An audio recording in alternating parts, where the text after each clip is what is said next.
नमस्कार दोस्तों, आप देख रहे हैं सुनील श्रीवास्तव के साथ मनोरंजन से भरी भूतिया कहानी की शुरुआत करते हैं। हॉरर स्टोरी इन हिंदी, डर का सच्चा एहसास, एक अच्छा भूत horror story in Hindi. Mahendra Diwan की ये कहानी है। उसने बीए तक का अभ्यास किया हुआ था और वो उत्तर प्रदेश का रहवासी था। स्वभाव में मिलनसार होने के कारण मैं बहुत ही जल्द दोस्त बना लेता हूँ। फेसबुक पे मुझे एक दोस्त मिला। उसने मुझे मुंबई घूमने के लिए आमंत्रित किया। मुझे पहले से ही मुंबई जाने की बहुत ही इच्छा थी, इसलिए मैंने मुंबई जाने का पक्का किया। लेकिन मुझे नहीं पता था कि मेरी ये छुट्टियां बहुत ही भयानक तरीके से ख़त्म होगी। आज भी मैं उस खाकी कपड़े पहने हुए भूत के बारे में सोचता हूँ तो मेरे मुंह में से चीख निकल जाती है। मुंबई में मेरे दोस्त प्रतीक ने रेलवे स्टेशन के पास वाला घर पे मुझे रहने के लिए जगह दिया।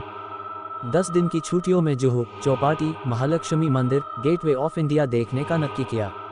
प्रतीक नौकरी करता था, इसलिए उसके पापा को दोपहर का खाना देने जाने को मैंने मदद करने का नक्की किया। मुझे नहीं पता था कि दोस्त के पिताजी की ये मदद मुझे बहुत ही भारे पड़ने वाली थी। मैं मीरा रोड से टिफिन लेके जा रहा था। अचानक मेरी नज़र दाएं और खाकी कलर के कपड़े पहने हुए एक आदमी पे पड़ी। मुझे लगा कि वो एक रेलवे का कर्मचारी होगा। मैंने उसको देखकर अपना सिर थोड़ा हिलाया और उसने भी अपना सिर हिलाया, लेकिन मैं जैसे ही आगे बढ़ा वो आदमी भी रेलवे के पाटे पे आगे आगे चलने लगा। अब मुझे डर के कारण पसीना होने लगा, क्योंकि मुझे लगा कि वो मानसिक रूप से अस्वस्थ है या फिर वो मुझे मर के लूट लेना चाहता है। मैंने अपनी चलने की स्पीड बढ़ाई तो उस आदमी ने भी मेरे साथ दौड़ने लगा। दौड़ते दौड़ते अचानक उसने एक पत्थर उठा लिया और दूसरे हाथ में पहले से ही एक लकड़ी थी।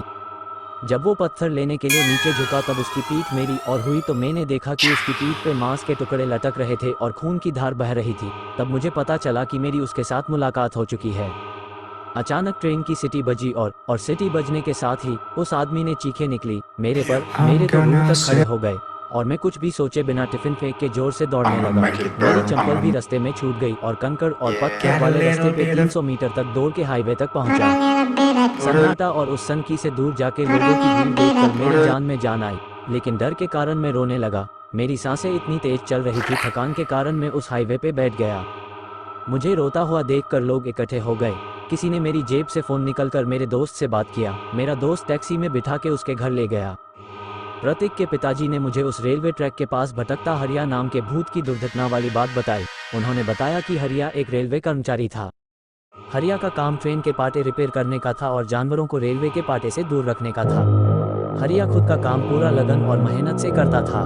एक दिन एक जानवर का पैर रेलवे के पाटे में फंस गया था। हरियो ये देखकर पाटे की ओर भागा और अपना पूरा ताकत लगा के वो जानवर का पैर निकलने की कोशिश करने लगा और उसी वक्त अचानक से ट्रेन आ गई। लेकिन बहुत ही कोशिश के बाद हरियो उस जानवर का पैर पाटे में से निकाल तो दिया, लेकिन ट्रेन की आवाज के कारण घबरा गया हुआ जानवर ने अपने सिंग से हरिया को उछाड़ के पाटे पर फेंक दिया और हरिया की पीठ पर से ट्रेन गुजर गई।